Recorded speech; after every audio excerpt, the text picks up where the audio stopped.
Welcome back to the Deep Dive. You know we love to dig into all sorts of fascinating topics, and today we're diving into one sent in by a listener. That's intriguing. It is. This listener clearly wants to up their golf game because they sent in chapters from a book on, get this, golf ball dynamics. Golf ball dynamics. Okay, I'm listening. Yeah, pretty specific, right? But the catch is, it's all in German. Oh, wow. A real deep dive then. Exactly. But no worries, you won't need Rosetta Stone for this one. We'll break it all down for you, no problem.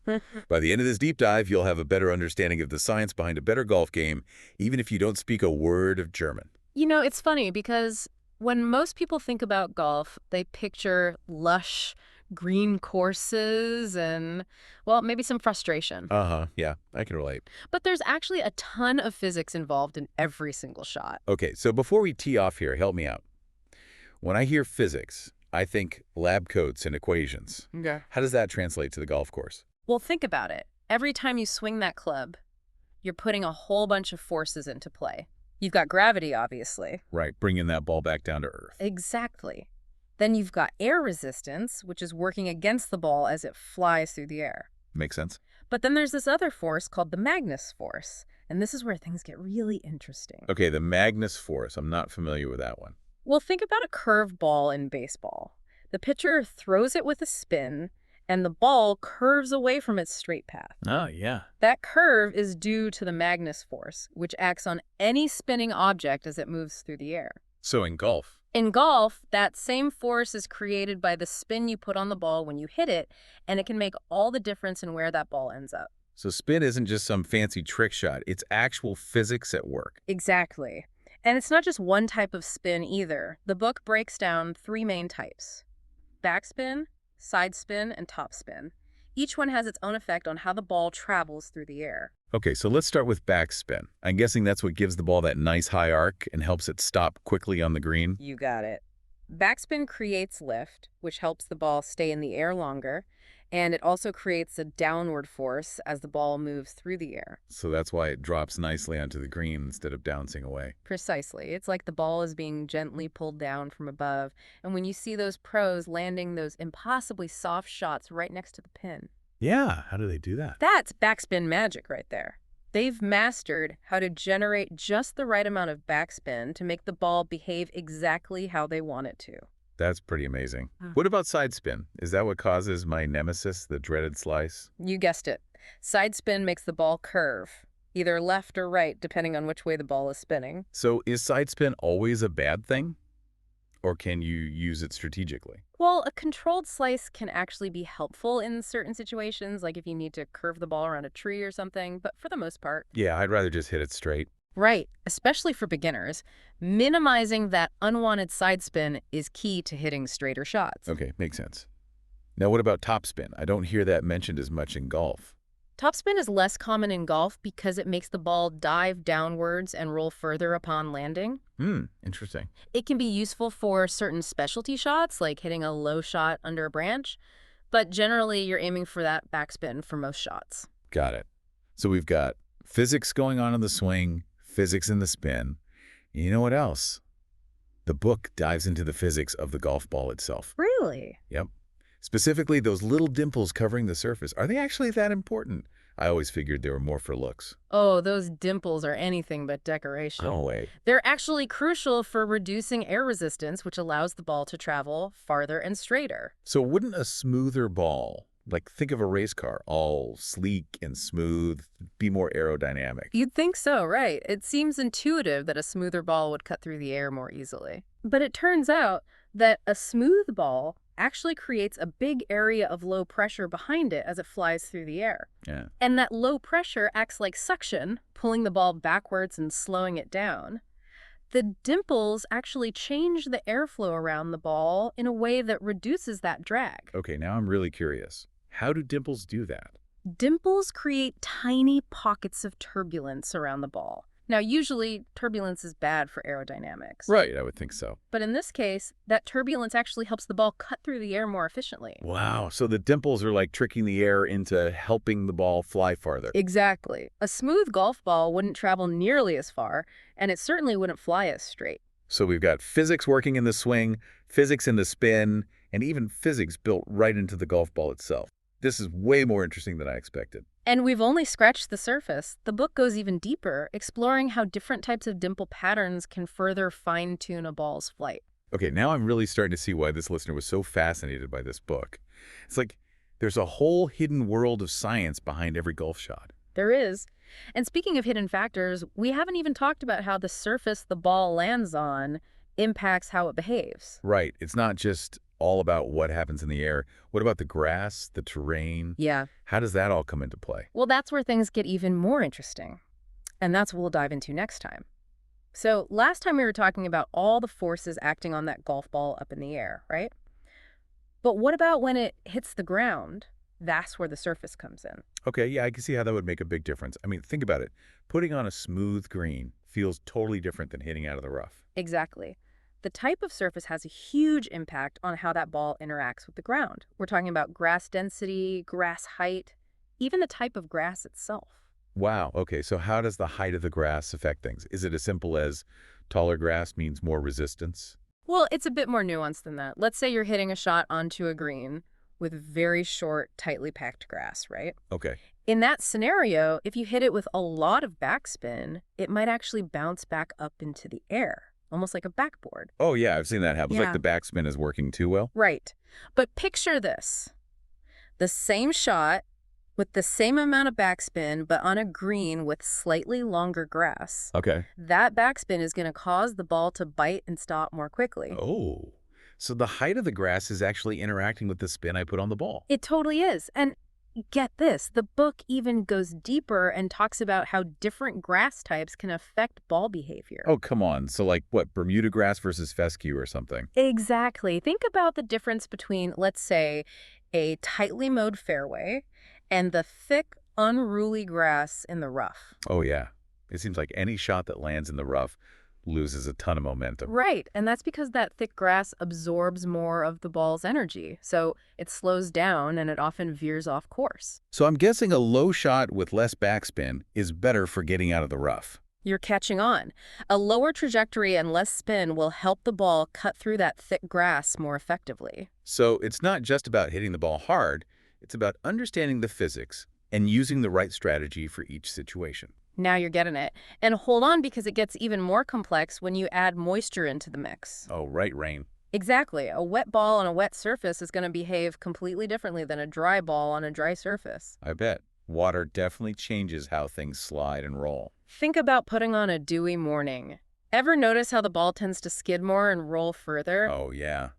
Those early morning putts can be tough. That's because there's less friction between the ball and the wet grass. So should I adjust my putting stroke on a wet green? You bet. You might want to use a slightly firmer stroke to account for that extra roll. In fact, the book has a whole section on adjusting your game for wet conditions, all sorts of tips, from club selection to swing adjustments. It's like every time I think I'm starting to get a handle on this game, there's a whole new layer of complexity. Haha, that's golf for you. And we haven't even talked about artificial surfaces yet. Oh, right. Do those behave differently too, like those putting greens at mini golf? Well, those are a bit more extreme, but even the artificial turf on some courses can play differently. It's designed to mimic natural grass, of course. Right. But the ball might roll faster and the bounce can be different too. So even if I'm playing on a course with artificial turf, I still need to think about all these factors. Absolutely. Even on a perfectly manicured artificial course, understanding the physics of how the ball interacts with the surface can give you an edge. This is mind-blowing. It's like I've been playing golf blindfolded this whole time. I'm starting to see how knowing all this can really make a difference. It absolutely can. And you know what one of the coolest parts of this book is? It connects these principles to how pro golfers play the game. Oh, yeah. That's what I was looking forward to. Tell me more about how the pros use this stuff. The book actually breaks down specific shots made by professional golfers. It shows how they use their understanding of these principles, the physics, the surface interaction, to pull off these amazing shots. So they're not just relying on talent and practice, they're actually using science to their advantage. Exactly. For example, there's this one part where it shows how pros adjust their club choice and their swing depending on the grass and the conditions on the course. No way. It's like they're reading the course, you know?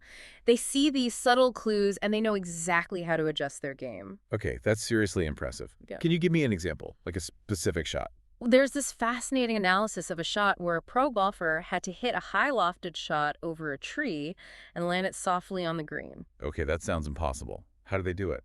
By perfectly calculating how much backspin they needed to lift the ball over the obstacle and then drop it gently onto the green, the book breaks it all down, showing how the golfer used their knowledge of ball flight and spin to make the impossible shot. That's incredible. I'm starting to see what you meant before when you said understanding this stuff can give you a whole new perspective on the game. Like you can see the strategy behind every shot. It really does. You start to see the game on a different level. Okay, so we've covered the physics, the strategy, but I'm curious, do you think understanding all this science, all this physics stuff, can affect a player's mental game too? That's a great question. And you're right. Golf is as much a mental game as it is a physical one. Payday. And this is something the book actually talks about. Really? Okay, all ears. Hmm. How does physics connect to the psychology of golf? Well, just think about it. When you don't know why your ball is doing what it's doing, Yeah. it's frustrating. No, tell me about it. Especially when I slice the ball what feels like 100 times in a row. Exactly. But when you start to understand the forces at play, when you realize how even the smallest adjustments can make a difference, Yeah. you gain a sense of control, a sense of predictability. You're not just blindly hitting the ball and hoping for the best. It's like instead of feeling like I'm at the mercy of the golf gods, Right. I can actually understand what's happening and start influencing the outcome. Exactly. And that new understanding can boost your confidence, which is huge for playing well under pressure. So you see, it's not just about knowing the science. It's about how that knowledge changes the way you approach the game. You got it. It transforms you from a reactive player into a strategic one.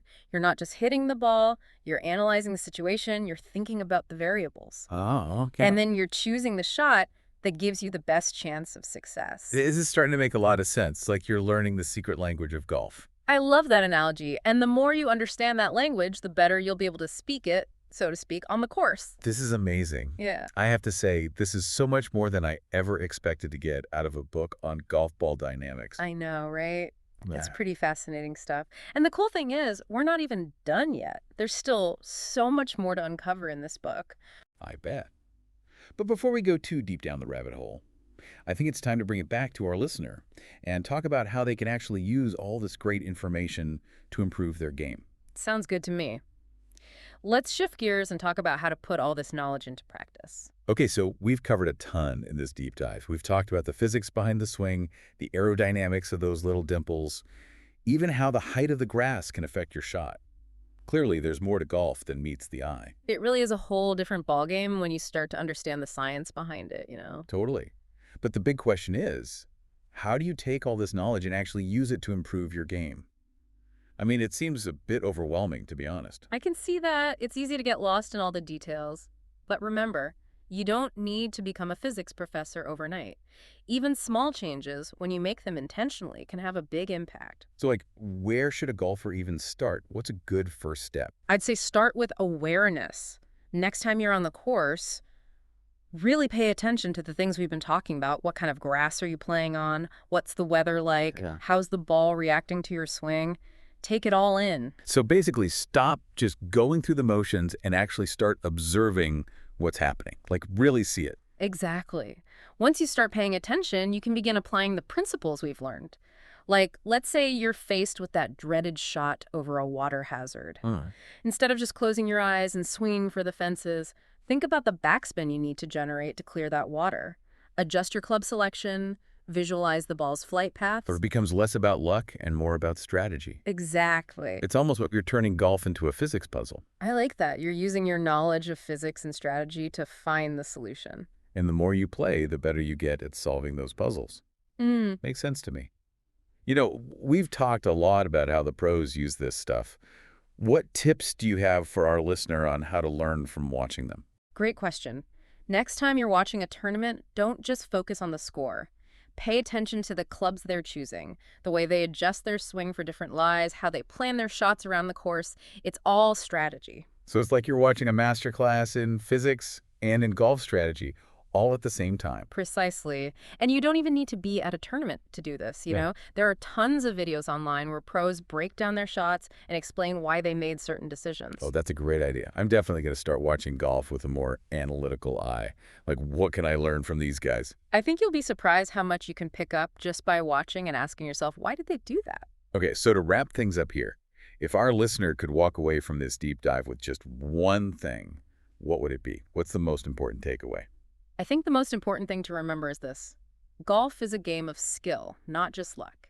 And by understanding the physics of the game, you can make smarter decisions, improve your technique, and honestly just have more fun out there on the course. It's so true. Like you said before, knowledge is power. And who knows, maybe our listener will be sinking those seemingly impossible shots like a pro in no time. You never know. It could happen. The power of physics. Well, that's all the time we have for today's deep dive. I don't know about you, but I am ready to hit the links. What about you? Me too. And remember, everyone, this is just the beginning. There's a whole world of knowledge out there just waiting to be explored. Keep asking questions, keep diving deep, and we'll see you on the next deep dive.